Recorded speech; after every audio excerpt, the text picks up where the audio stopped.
Bonjour à vous.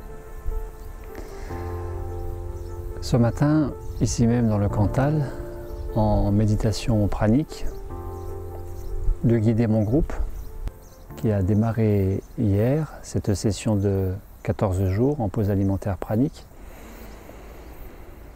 m'est venue comme une évidence de l'intérieur, des profondeurs ou des hauteurs, je ne sais pas vraiment, entre le bas, entre le haut,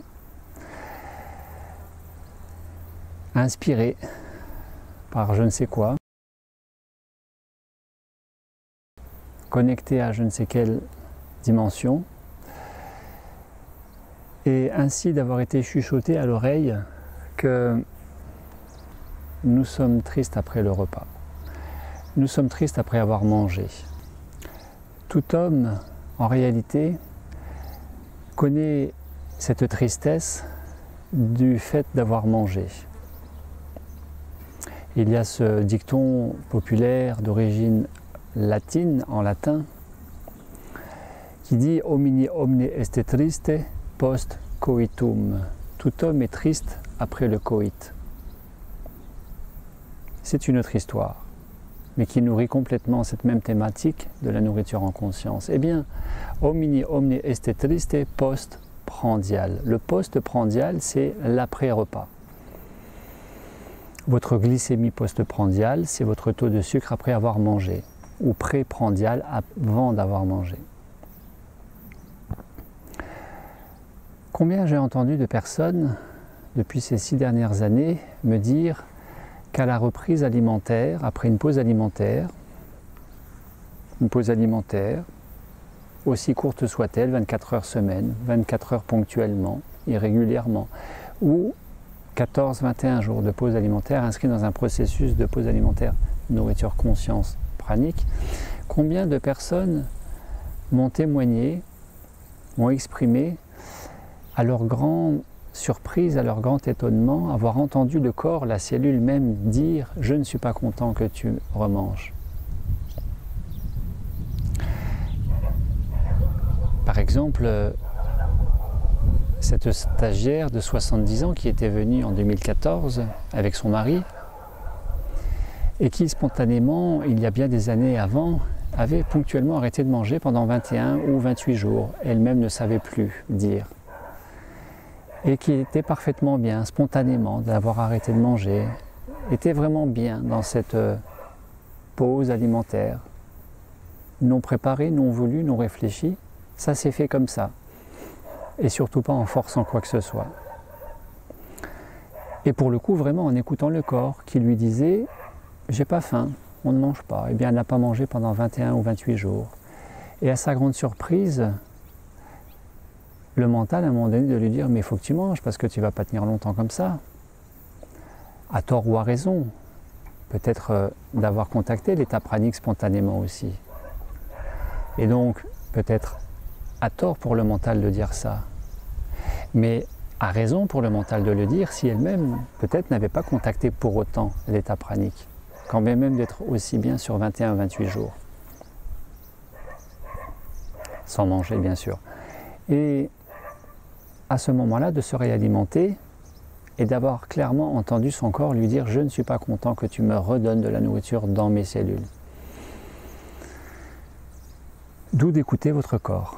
Tout simplement. Écoutez votre corps, n'écoutez pas votre tête. Sinon, pour cette tristesse que nous pouvons moduler, nuancer en termes de nostalgie, nostalgie tout simplement d'un état de conscience, d'une certaine qualité, d'une qualité certaine. Déconnecté de cet état de conscience, de cette qualité de conscience, déconnectée par le fait de remanger. Je n'ai pas dit de nouveau se nourrir, j'ai dit remanger ou se réalimenter, c'est-à-dire d'introduire des aliments dans le corps. Le plus souvent, c'est fait sans écouter le corps. Le plus souvent, c'est fait en étant piloté, commandé par les injonctions du mental limitant, de ses croyances qu'il faut manger, alors que le corps lui-même ne réclame pas forcément. De ces émotions désalignantes, perturbantes, ex-centrantes, qui nous emmènent en périphérie de nous-mêmes et pour lesquelles nous savons pertinemment, nous en avons fait l'expérience depuis quasi notre naissance, que manger permet aussi de caler les émotions, de les atténuer, de les anesthésier et donc de nous remplir plus que de nous nourrir. La véritable dénourriture, c'est d'écouter le corps. Mais est-ce que c'est uniquement ça, d'écouter le corps? Non. C'est d'écouter le corps en conscience corporelle, le regard tourné vers l'intérieur, écouter, observer, ressentir les manifestations, les sensations corporelles. Bien évidemment, il y a ces exceptions lors desquelles il est préférable de ne pas écouter le corps. Je vous renvoie à cette petite présentation.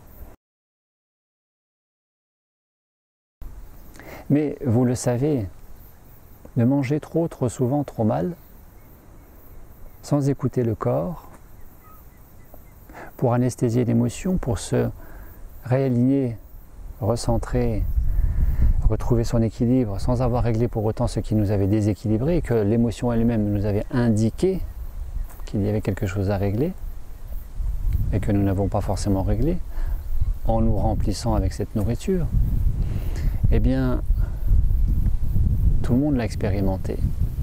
De manger trop souvent, trop mal, déconnecté de nous-mêmes par le biais de la connexion au corps que nous avons lâché. Être déconnecté du corps, c'est être déconnecté de nous-mêmes, sans que nous soyons le corps. Nous ne sommes pas le corps, nous sommes bien d'accord, et pourtant ça passe par le corps. Ça devrait passer infiniment plus par cette conscience corporelle que par la conscience mentale, qui est une pseudo-conscience et non pas une véritable conscience. C'est une conscience inférieure. Il y a la conscience inférieure, le mental, il y a la conscience supérieure, la conscience, elle-même reliée plus à la conscience du corps et du cœur, dans le respect de soi. Et quand on dit « je m'écoute », eh bien, je m'écoute, il vaut mieux s'écouter dans le corps plutôt que dans sa tête. On est d'accord. Et de manger trop souvent, trop mal, de se remplir, nous l'avons tous expérimenté, de se sentir trop lourd, de se sentir transpirant, de se sentir mal dans le ventre, et de sentir que ici ça se referme, la conscience s'atténue, la vibration corporelle baisse, et nous perdons cet alignement, nous perdons cette cohérence, cette unité avec nous-mêmes. Tout ça c'est du ressenti, et ça passe par les signes ou les symptômes corporels, trop de transpiration, trop de ballonnement, mal au ventre, cette lourdeur, cette digestion qui se fait mal. Et puis, bien évidemment, ces troubles alimentaires qui amènent des troubles digestifs, avec des syndromes de constipation tenace, ou de transit trop accéléré, et donc d'épisodes plus ou moins marquants, longs, de diarrhée, par déséquilibre alimentaire, déséquilibre émotionnel, etc., etc., etc. Nous savons ça tous par cœur, nous l'avons tous expérimenté. Alors, je ne suis pas très original dans cette vidéo parce que j'ai déjà raconté tout ça dans toutes ces vidéos précédentes. Et comme vous le dites vous-même, parfois je redis les mêmes choses, mais sous différentes formes, sous différents angles. Et il n'est pas inutile de répéter et de changer le décor, comme cette fois-ci je ne suis pas derrière un mur de végétal, mais derrière un mur de bois, dans cette petite cabane à outils. Eh bien, je change le décor, mais je redis la même chose. Et ça finit par s'imprimer dans les esprits, puisque vous êtes combien de personnes aujourd'hui à me témoigner par SMS, par mail, par coup de téléphone direct, que ces vidéos vous apportent, vous éclairent et vous aident à être en relation plus consciente avec vous-même au travers de la relation que vous pouvez avoir avec la nourriture. Alors, petit clin d'œil à Odilia, qui se reconnaîtra. Petit clin d'œil à Christina, qui se reconnaîtra, avec lesquelles Christina Odilia j'ai échangé tout récemment. Petit clin d'œil à toutes ces personnes, hommes et femmes,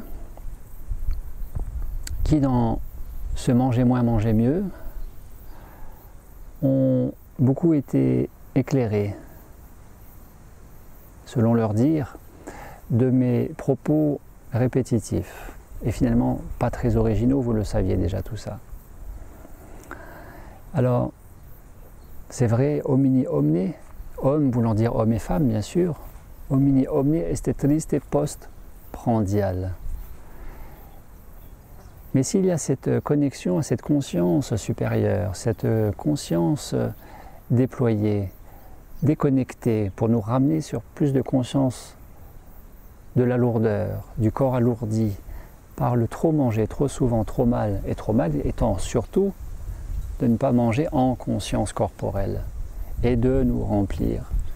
Eh bien, si nous avons cette tristesse, ce regret, cette culpabilité, cette nostalgie de ce paradis perdu, c'est le mythe de la pomme croquée par Adam qui a perdu le paradis. Après tout, cela ne veut pas dire pour autant qu'il ne faille plus manger. Mangez tout ce que vous voulez. Mais mangez en conscience corporelle.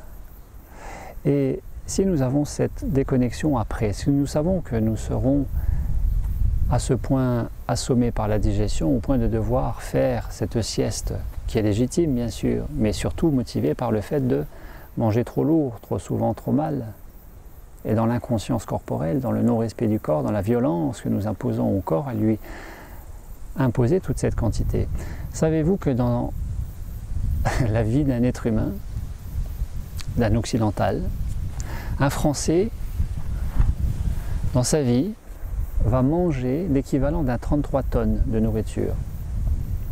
Et le plus souvent de nourriture frelatée, dévitalisée, industrialisée, pervertie par la main humaine, dans le sens où les végétaux, les fruits et légumes, les graines germées, les fruits secs, tout ce que la nature produit directement sans que ce soit transformé par la main humaine, c'est ce qu'il y a de plus nourrissant. En particulier le cru pour préserver la charge énergétique, le prana, les photons contenus dans les végétaux, fruits et légumes. Mais si nous avons cette tristesse, ce regret d'avoir trop mangé, à chaque fois de se rendre compte que nous perdons notre joie, car le plaisir de manger pose un voile sur la joie d'être en conscience, vous le savez aussi. Si nous sommes véritablement à l'écoute de nous-mêmes, au niveau du corps, au niveau de la cellule, au niveau de l'estomac, du foie, du pancréas, de la vessie, tout cela, ça se développe, ça se cultive, ça s'apprend. Il y a bien des personnes qui perçoivent la sécrétion de l'insuline au niveau du pancréas via le canal de Wirsung jusque dans les intestins. Il y a bien des personnes qui ressentent, pour avoir médité un certain temps, qui ressentent la vésicule biliaire, après que vous ayez mangé, libérer la bile jusque dans les intestins pour la digestion.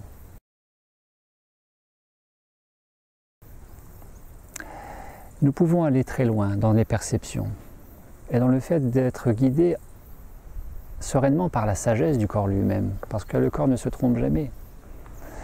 Ainsi, si nous avons cette tristesse, je vais y arriver, si nous avons cette tristesse après le repas, si nous nous branchions sur ces cellules, sur ce corps avant le repas, cela participerait déjà à l'alignement, à la tempérance, de manger trop souvent, trop mal, et de modérer déjà les quantités. Simplement d'être en accord avec le corps qui vous réclame que cette quantité, et surtout beaucoup de cette qualité d'être conscient, présent, écouter, observer, ressentir au travers du corps la relation que nous avons avec nous-mêmes et avec le corps et avec la nourriture et puis avec l'entourage. Vous allez dire ça devient compliqué. Non, c'est complexe parce que c'est très riche d'éléments qui participent à cet équilibre avec soi-même, mais ce n'est pas compliqué. Le mental dualiste égotique va vous dire c'est compliqué, laisse tomber, c'est trop compliqué. Non, ça n'a rien de compliqué. C'était pas plus compliqué que d'apprendre à marcher quand nous étions petits garçons, petites filles. Ce n'était pas plus compliqué que d'apprendre à parler, et ni d'apprendre à écrire et à lire, même si nous avons pris quelques baffes au passage, même si nous avons pris quelques chutes et nous nous sommes tous écorchés les genoux sur le vélo. Eh bien, si nous écoutions ce corps avant toute prise alimentaire, et une fois encore, mangez tout ce que vous voulez, ce n'est pas le problème, ce n'est pas une vidéo qui vous dit insidieusement arrêtez de manger, soyez pranique. Jamais de la vie. Le véritable état pranique, c'est un état de conscience du ici et maintenant, d'abord au travers de son corps. Quoi que vous mangiez, ce qui amène cette véritable nourriture qui est celle de la conscience du ici et maintenant. Et plus vous serez en conscience avec vous-même ici et maintenant, moins vous aurez besoin de manger pour vous remplir, plus vous vous nourrirez pour nourrir le corps à hauteur de ce qu'il vous indique et vous réclame au travers de la fameuse faim, la faim physiologique uniquement. Et là vous direz, mais quoi faire des émotions et des pensées? Eh bien, de les gérer tout simplement, de les gérer, plutôt que de les compenser par la malbouffe. Par la bouffe et surtout la malbouffe. Homini omne este triste pré-prandial, post-prandial. C'est en cela le début de l'éveil que de se réveiller à cette réalité de cette vie du corps qui ne cesse en permanence ne cesse de nous donner des informations de ce qui est bon ou pas bon pour lui. Alors écoutons le corps, écoute ton corps, comme disait Lise Bourbeau.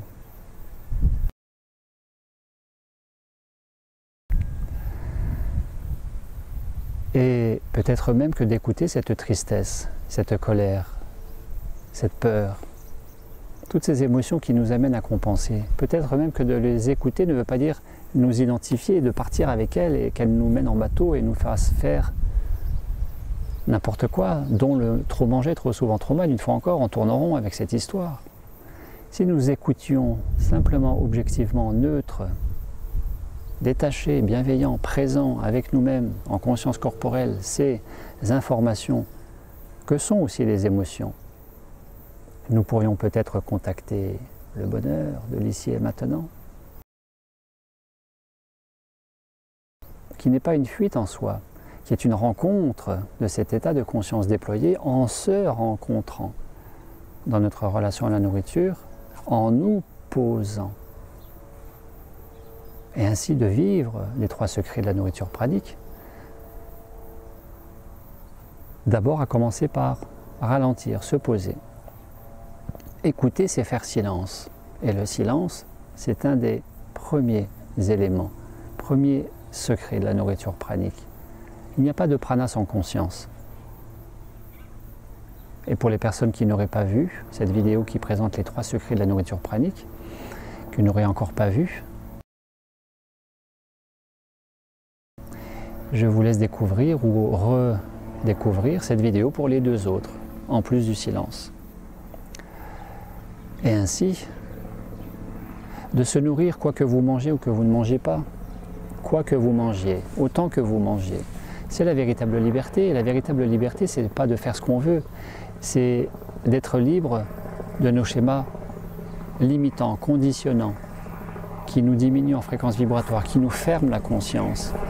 Ça, c'est la véritable liberté que de regagner la conscience. Eh bien, quoi que vous mangez avant le repas, quoi que vous ayez mangé après le repas, de vous sentir toujours aussi bien, c'est-à-dire aligné, déployé, rayonnant à la conscience du cœur. Le cœur de toutes les cellules n'a jamais cessé de nous parler. Merci à vous, à très bientôt. Belle journée à vous.